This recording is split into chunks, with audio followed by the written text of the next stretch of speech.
Le petit square, derrière l'église Saint-Germain. Salut l'aristo. Bonjour Crapule, ça va? On est les premiers? Ah, tiens, voilà la Merloc qui arrive en roulant sur le mécanique. Et Colette. Bonjour. Bonjour. Ça va? Bien, Colette. Mireille n'est pas avec vous? Vous savez bien qu'elle passait son examen. La voilà. Alors, comment ça va? Ça s'est bien passé? C'est fini, on n'en parle plus. Oh. Parlons plutôt d'autre chose, ça ne nous fait rien. Hmm Du voyage, par exemple. Moi, ce que je préfère dans les voyages, c'est les préparations. Faire des plans. Oui. À mon avis, il faudrait s'organiser. Installons-nous. On ne peut pas partir comme ça, au hasard. Il faut avoir un fil conducteur, un thème. Ça pourrait être les châteaux. Ou les églises romanes. Moi, j'ai une meilleure idée. Je vous propose un tour de France culturel et éducatif. Par exemple, une étude systématique des charcuteries et des fromages de France. La France et ses 300 fromages. Ah, quelle richesse, quelle variété. On pourrait commencer par la Normandie comme prévu, avec le camembert et le pont-l'évêque pour les fromages, les rillettes du Mans et l'andouille de Vire pour les charcuteries. L'andouille de Vire? Ah non, quelle horreur! Comme c'est vulgaire, c'est fait avec des tripes de porc. Et alors, c'est très bon les tripes. Les tripes à la mode de Caen. Ah, c'est fameux. Ah, arrête, tu nous embêtes avec ta bouffe. Tu ne penses qu'à ça.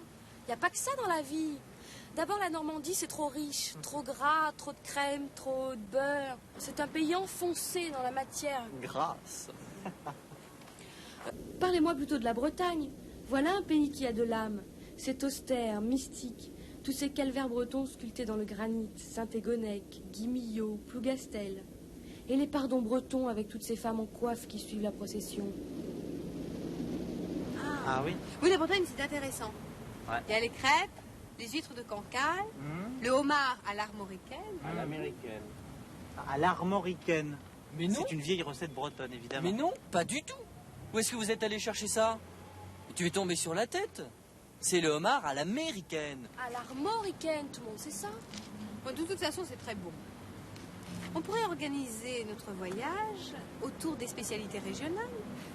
Le cassoulet toulousain, la choucroute alsacienne, la fondue savoyarde, les calissons d'Aix. Mais oui, ma petite Colette. Il est vrai que la cuisine, la confiserie, la pâtisserie sont parmi les plus hautes expressions de la culture française. Mais il n'y a pas que ça. Il y a aussi les porcelaines de Limoges, les poteries de Valoris, les tapisseries d'Aubusson. Les dentelles du Puy, la toile basque. Oh, vous m'embêtez, vous deux, avec votre artisanat. Ce qu'il y a de mieux dans le Pays Basque, c'est la pelote et le poulet basquez. Poulet pour poulet, moi je préfère le poulet Mireille. Oh, toi tu m'embêtes avec tes galanteries de basse cuisine. La pelote, le poulet basquez et le jambon de Bayonne. Bof, mon oncle Guillaume, qui est un fin gourmet, prétend que le jambon de montagne, qu'on trouve en Auvergne, est meilleur. Ce qu'il y a d'intéressant en Auvergne, ce sont les eaux. Les œufs de jambon? Elle est bonne. Les eaux thermales. Vichy, la Bourboule, le Mont d'Or. Les eaux thermales et les volcans. Peu, tout s'éteint, ces volcans. Et depuis longtemps. Mais heureusement, que ferions-nous de volcans en éruption dans notre douce France? La France est le pays de la raison, un pays civilisé. Les fureurs de la nature, les cataclysmes, ce n'est pas notre genre. Nous préférons le calme d'une palme qui se balance sur la mer. Une palme? La France est peut-être le paradis terrestre, mais je doute que vous ayez beaucoup de palmes en France. Si, il y a des palmiers sur la côte d'Azur, comme en Afrique ou en Floride. Il y a de tout en France, mon cher. Sans blague. Vous avez des séquoias, par exemple? Des séquoias, non bien sûr, c'est trop grand. Je viens de te dire que la France est le pays de la raison et de la mesure. Il n'y a pas de séquoias, mais dans tous les jardins publics, il y a des cèdres du Liban, ramenés par Jussieu dans son chapeau. Il y a aussi des séquoias. Pas aussi grands que ceux de Californie, mais il y en a. Et puis nous avons de magnifiques forêts de sapins dans les Vosges et dans les Alpes. Comme au Canada ou en Norvège. De grandes forêts de pins dans les Landes. Pour la résine et le papier. Et même des chênes lièges, comme au Portugal. Pour faire des bouchons. Très important, les bouchons pour le vin. Il y a de tout. absolument de tout. Du blé, comme en Ukraine ou dans le Kansas. Du maïs, comme en Hongrie ou dans l'Iowa. Iowa. Oui, c'est ça. Du riz, comme en Chine ou au Cambodge. Du riz? Hein, je ris. Du riz. Vous voulez rire? Ça m'étonnerait que vous ayez beaucoup de riz en France. Mais si, pour une fois, je dois reconnaître qu'Hubert a raison. On produit pas mal de riz dans le sud de la France, en Camargue. Tu as entendu parler de la Camargue? C'est génial. Il faudra y aller, je suis sûr que ça te plaira. Il y a des chevaux sauvages, des taureaux sauvages, des cow-boys.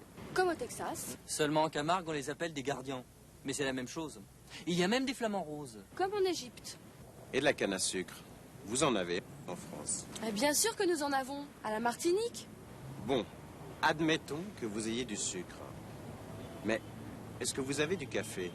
Le café olé oli, tous les matins, avec des croissants.